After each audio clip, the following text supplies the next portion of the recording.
this guy does everything wrong. He's a hunter.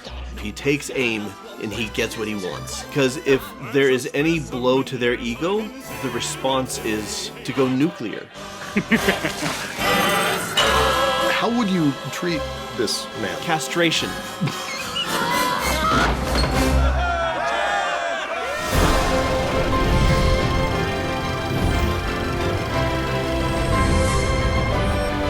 Hello and welcome to Cinema Therapy. I'm Jonathan Decker, licensed therapist who loves movies. This is Alan Seawright, a professional filmmaker who ate 5 dozen eggs, so every morning I'm at the barge. You're at the barge. You referenced eating 5 dozen eggs because we're talking about Gaston today. It's about time you got your head out of those books and paid attention to more important things. Like me. Gaston is the character you love to hate. I mean, he's terrible, but for entertainment value, he's really high up there. He's probably my favorite Disney villain, yeah, honestly. Fantastic. Like, how many Disney villains do you know that sing their own villain song? It's not very hard to see why. So we're going to talk about Gaston versus healthy masculinity. Masculinity, in and of itself, is neither healthy, nor toxic, nor unhealthy, nor repugnant. It's a description of a way of being. Sure. It's a description of how you use your strength. Do you provide? Do you protect? You know, and it's attributed to often men, right? Masculinity. It can be healthy or unhealthy depending on how it's used. And we've had some characters where they were great characters like Aragorn versus toxic masculinity because he was such a great example of healthy manhood. My manhood is healthy. Talk to your doctor today. This episode is brought to you by hymns. Oh gosh.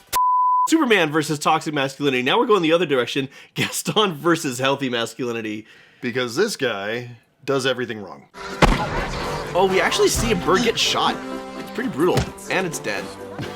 Wow, you didn't miss a shot, Gaston. What's really brutal is how bad LeFou is at catching things. No beast alive stands a chance against you.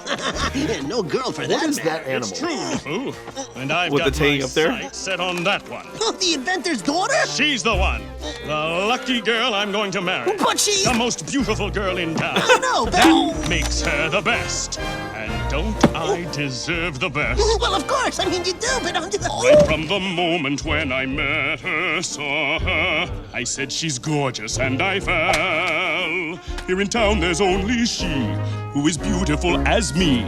So I'm making plans to woo and marry Belle. Sorry, let's go with the good things for a second. Gaston is very body positive when it comes to his own body. As he should be. Have you looked at the guy?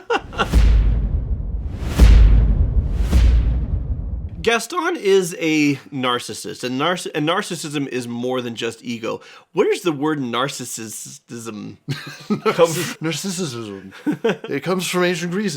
Narcissus was a character from ancient Greek mythology. A hunter who was so in love with their own image because he saw himself in a pond one time and he was like, damn. I look good.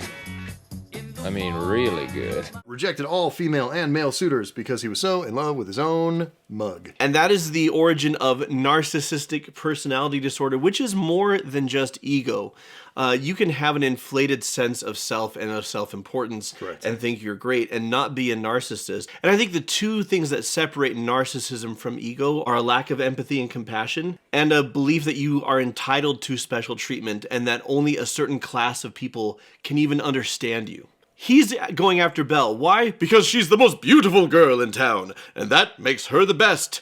Don't I deserve the best? There is an implication there that she is his equal in beauty, but also she might be the only one who can understand the cross he has to bear. It's difficult looking this good. Hey, everyone!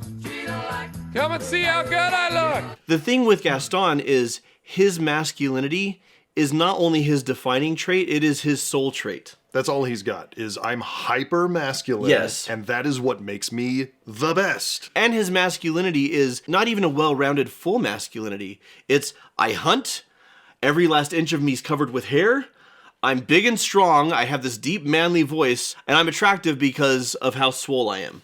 Mm-hmm. And that's it. Yeah. There's no how can I contribute to my community. There's no how can I make the world a better place. There's no how can I use, okay, I have been gifted this build. How can I use it to help? And that's where gender plays a role. How you are socialized to act based on your gender. Anybody can be selfish. Sure. Anybody can be self-absorbed and narcissistic. But the behaviors that arise are often tied to your worth is determined by how you show up as a man or as a woman. And this is what it's supposed to look like. And Gaston, as you said, hyper-masculine. Publicly humiliated. Why, it's more than I can bear. You know, Gaston may struggle with healthy masculinity, but he's obviously put in some work on that physical health. Gotta get them gains, bro. As a specimen, yes, he's intimidating. But being physically healthy shouldn't be intimidating. With Factor, making balanced, healthy food choices is easy and sustainable. Factor delivers fresh, never frozen, chef-crafted meals straight to your doorstep, ready to eat in just 2 minutes. They've got so many options to choose from to fit your nutrition plan. So you won't have to eat 4 dozen eggs every morning to meet your protein goals. Most Factor meals have over 30 grams of protein. So you can get large. And you can choose Factor's high protein plan to make sure that your meals pack that extra protein punch. They've added new protein options like short rib, salmon burger, and bison sausage to their expanded high protein lineup. We got a buffalo chicken salad, a blue cheese cream filet mignon. I believe that is for you, sir. Ooh, check that out. Okay. I think you would like the loaded bacon and spinach shredded chicken. I am a baconator. I'm going for the cavatappi and meatballs. And it's so convenient. No prep, no cleanup. You don't need fancy self-washing, dancing dishes to take care of your kitchen for you. Heat, eat, and enjoy in just 2 minutes. I love getting Factor meals for busy weeks, like when we're shooting the show. And I know I can hit my nutrition goals without the stress. Head to factor75.com or click the link below and use code CinemaFB50 to get 50% off your first Factor box. Microwave food is not supposed to be this good, I'm serious. Plus, free breakfast for a year. Upsettingly good. Oh, dude. Yeah. Try the gray stuff, it's delicious. That's code CinemaFB50 at factor75.com to get 50% off your first order and free breakfast for 1 year. Offer only valid for new Factor customers with code and qualifying auto-renewing subscription purchases. But back to the narcissism, there's a sense of entitlement with unreasonable expectations of favoritism. Sure. He believes, of course, Belle will say yes. Yeah. She will be honored.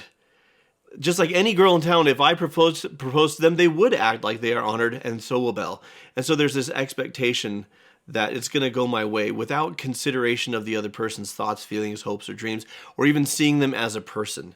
He sees Belle as status symbol. I'm going to marry the most beautiful girl in town, and then we're going to have a bunch of strapping boys just like me.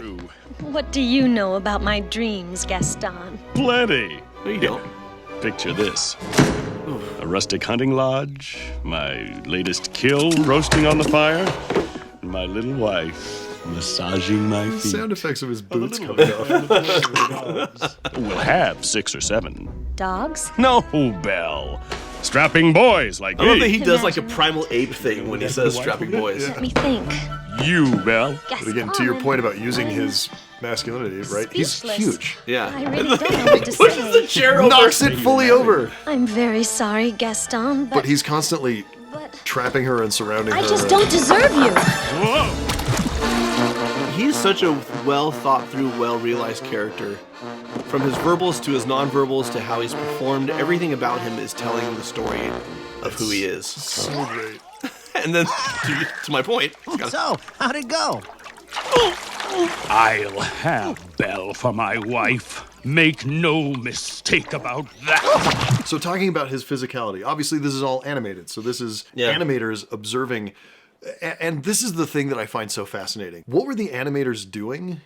Like, who did they model his movement on? yeah. Were they thinking back to like, oh, who's that douchey guy in 7th grade that shoved me in a locker? Yeah. Always strutted around. Like, I know the perfect strut. And then they do that. And it's like, take that, Johnny. So to be clear, there's nothing wrong with physical strength. Absolutely. There's nothing wrong with honestly being jacked as hell. Oh, listen, and if you carry yourself like that because that's how your muscles move, because there's 4,000 pounds of muscle on you, good on you, man. Thanks, mister. But we can always be huger and shinier. If that's the way you carry yourself because, like, there's nowhere else for your muscles to go, so you have to be ramrod straight and kind of, like, do this. Sure, fine. The difference is walking around outside and in a crowd and whatever, it's swagger. Yeah. Inside, when he's pushing her up against a wall and like towering and like trapping her in corners, it's predatory. And I like that you use the word predatory because he's a hunter. Yeah. This is how he approaches life. He takes aim and he gets what he wants. Right. Again, anyone can be an ass. Sure. The masculine flavor of his ass. The masculine flavor of his ass. I will never say those words again. The reason there's a masculine bent on this is because he's using his strength to limit another person. He's using his strength to diminish and negate their agency. She's saying, what do you know about my dreams? And he says, plenty. And then he kicks his feet up on her table, on her book, demonstrating, again, all of the nonverbal storytelling is so brilliant in this. He doesn't care what matters to her.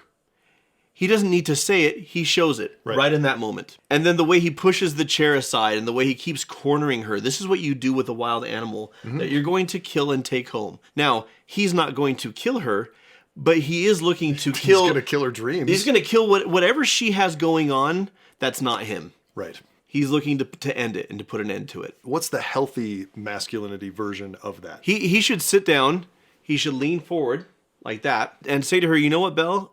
I just realized you're right. We've never really talked. I don't really know you. I think you're beautiful. And that's an okay place to start, to say this is someone I want to get to know because I'm attracted to them. But I don't know if we'd be a good match. Tell me about yourself. Do you mind? I'm here. Or do you want me to come back? Do you want me not here at all? But that's not what Gaston would do. No.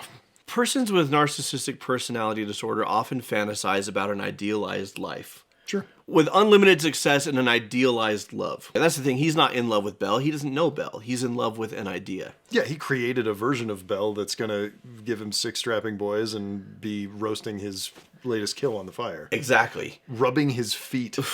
His feet that make a squelching sound when they come out of his boots. What does it sound like, Alan? Oh! But there's also like a leathery creak to it. I can't do it all in my mouth in one go.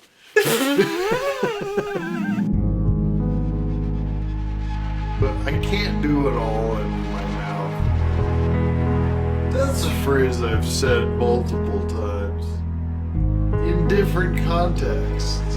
Masculine flavor of his ass.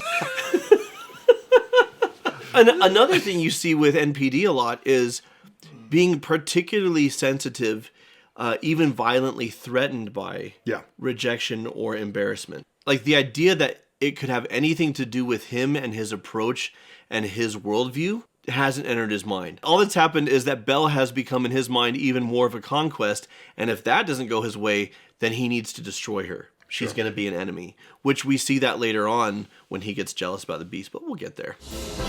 Who to does my she point think about she bullies. is? That girl has tangled with the wrong man. No one says no to Gaston. Darn right. Dismissed, rejected, publicly humiliated. Why, it's more than I can bear.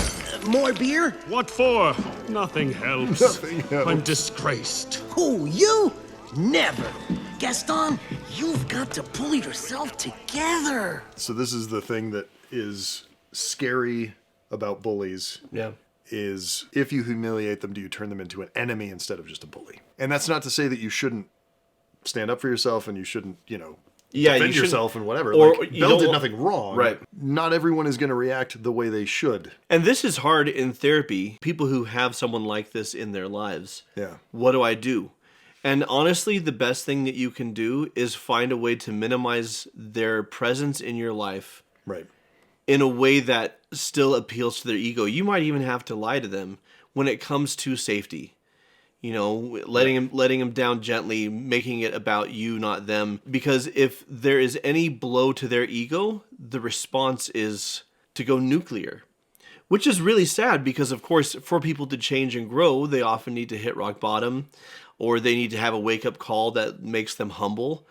And it's a balancing act. The real question is, can I provide that and still be safe? If the answer is no, it's far better to be safe, even if it means this idiot is still wandering around out there thinking they're great. Yeah. So Belle attempts to do that, right? She says, I don't deserve you. And he doesn't ask himself why Belle rejected him. Right. He doesn't engage in self-reflection. He only cares that she did reject him, and he needs to prove her wrong or make her pay. Which is why, performance-wise, animation-wise, such a delight to watch. But there's an undercurrent of, this is actually very ugly, and this is the type of person to stay away from. For there's no one as burly and brawny.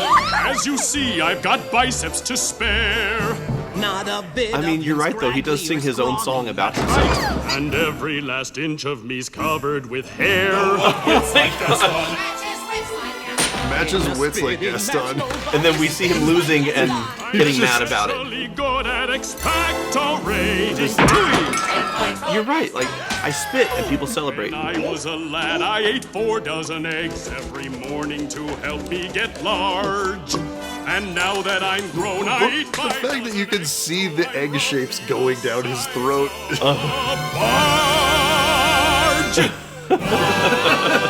I love the way they animate him to like fill the frame. The more he sings about his body, the more his body swells. So huge. And then like the camera, it all shakes even though it's animated. I love how he points his toe right there. Like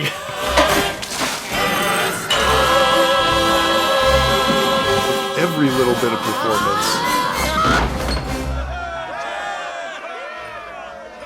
And yet, why do people like Gaston attract followers? Because people are drawn to strength or the perception of strength. Correct. He is physically strong. He is not morally strong. He's clearly not mentally strong. He's losing at chess.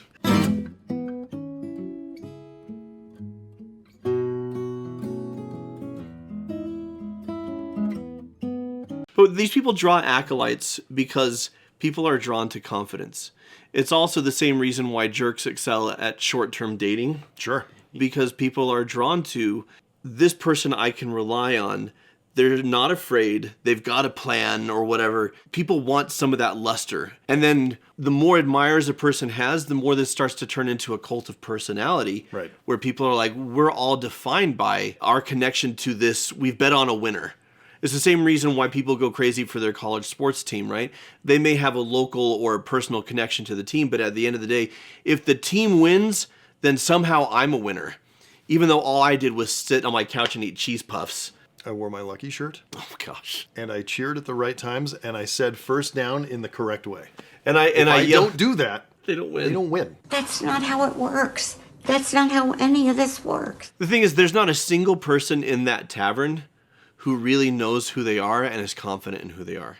Because anyone who knows who they are and is confident in who they are sees Gaston and sees exactly who he is. Right. Which is why Belle's not having any of it, because Belle, of all the characters in this film from start to finish, Belle has a very strongly identified sense of self. Yeah. And what her values are and what is right and wrong. Yeah, and then you contrast Belle, who is like a fully formed person. Yeah. With this jackwagon who, in order to get out of his depressed funk, has to get everybody involved in a song that he's singing about himself. That's NPD. He requires excessive admiration. Yeah. And Belle, by contrast, kind of wants people just to leave her alone. The movie starts with everyone singing about how pretty she is, and she's like, I just want to read my book and let it get eaten by sheep.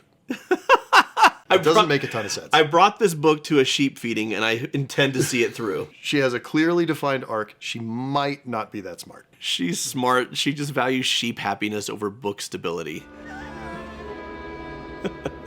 That's a phrase I thought I'd hear. Leave the asylum in the middle of the night, but he said you'd make it worth my while. I'm listening. This guy is one of my favorite character designs in all of Disney. My heart set on marrying Belle, but she needs a little... The asylum keeper. Turned him down flat. I mean, basically, the therapist father's a lunatic. He was in here tonight raving about a beast in a castle. Maurice is harmless. The point is, the bags under his eyes would do anything to his eyes are red up.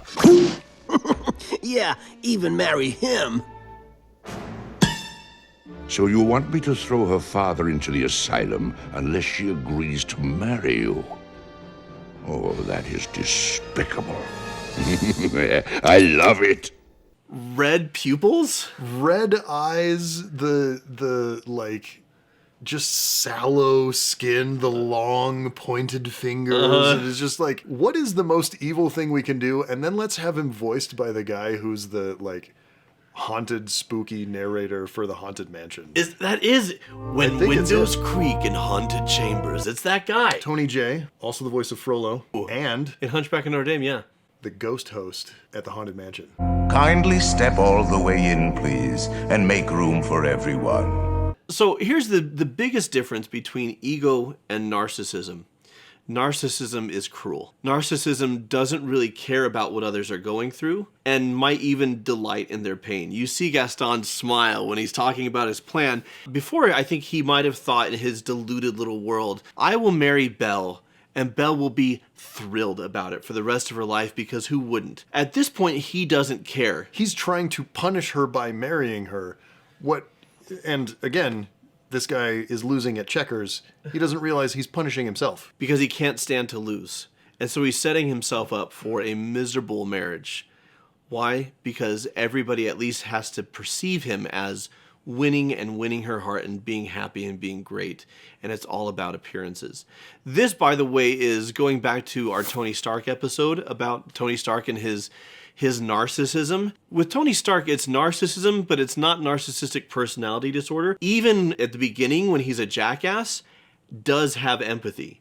It's not disordered, right? It's not completely lacking, yeah. He's just convinced himself that everything he does is the right thing, and when he realizes that what he's doing hurts people, it affects him. Well, and I don't know if you've ever met a Tony Stark in your life, but a person who's so smart and so good at things that nearly everything they do is right. Yeah. It's really hard for them to admit when they're wrong because like they're constantly right all the time. But again, the reason Tony's able to change is because he has that empathy. Gaston has no empathy. That's the biggest disordered part of this. Sure. And this is why it takes a turn into sheer villainy moving forward. More like 10 feet. Well, you don't Okay, so look at Gaston in the background, lurking. The thing is, people with NPD are envious. And they believe others to be envious of them. Yeah. Poor Belle. Well, it's a shame about your father. You know he's not crazy, Gaston. I might be able to clear up this little misunderstanding. If what? If you marry me. What? Oh my gosh. One little word, Belle, that's all it takes. Never. Have it your way. So we're gonna see him being envious of the Beast. Me. Yep. His identity is tied to winning. Prove it. Show me the beast. And if anyone is a threat to him being a winner, he has to bring them down. Dangerous? Oh, no, he'd never hurt anyone. Please, I know he looks vicious, but he's really kind and gentle. He's my friend. If I didn't know better, I'd think you had feelings for this monster. He's no monster, Gaston. You are. She's as crazy as the old man. That's why she wouldn't marry me. Make off with your children. He'll come after them in the night. No. We're not safe till his head is mounted on my wall. I say we kill the beast.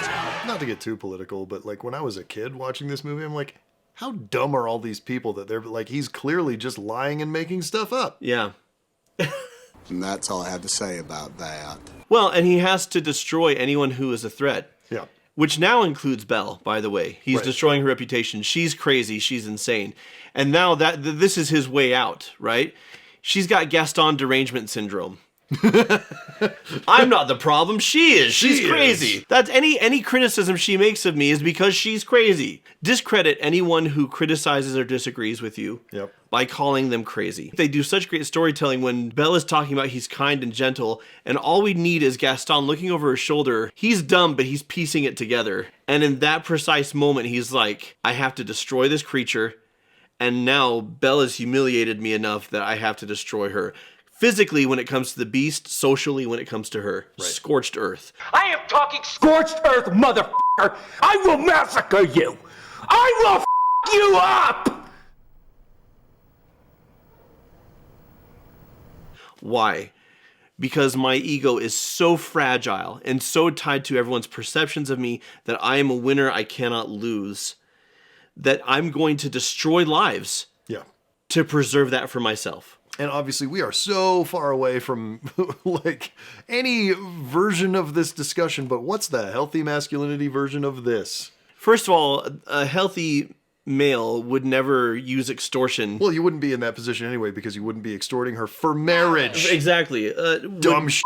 The healthy version is what Beast does. When he lets her go and he says, yeah, I mean, I want you here, but what I want most is what you want for you. He cares about her. He loves her. He wants her to go be with her father and take care of him. Yeah. It's Steve Harrington in Stranger Things when he confesses his crush to Robin, and then Robin comes out to him that she likes women, and then instead of being upset or threatened by it, his first choice is just to pivot immediately to best friend status and teasing her about who she likes. It takes him 8 or 10 seconds. Yeah. Which, speaking of, we've got an entire Healthy Masculinity in Stranger Things episode that you can watch right here.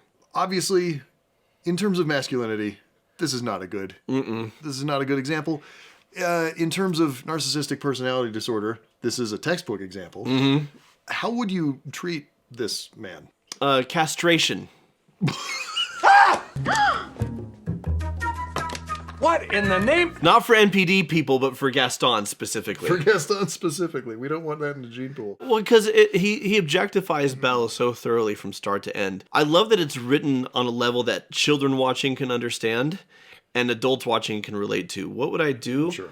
It's hard because a person has to want to heal and improve. And for them to want to heal and improve, they have to recognize that there's something there to improve. Gaston thinks everything he does is awesome. This is the tricky thing with people with NPD, right? Yeah. It's not that they can't heal, it's that often they don't make that choice. Right. Sometimes they do. There are people out there who are like, NPD can't be cured, people can't get better. And I'm like, that's not true. It happens. It happens all the time. I don't know if it happens all the time, but it doesn't happen with everyone. But there's always someone with NPD who's working on it. That's true. Is what I'm saying. And it does happen.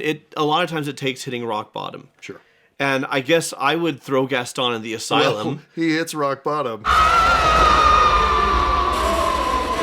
Splat. How would I treat Gaston? I would throw him off a spire. That's what I would do. Honestly, the work that I would do is cognitive behavioral, of challenging his way of thinking, challenging his way of acting, and holding the mirror up to what he's done to his life and what he's done to others. And I would not let him out until he was years into his recovery.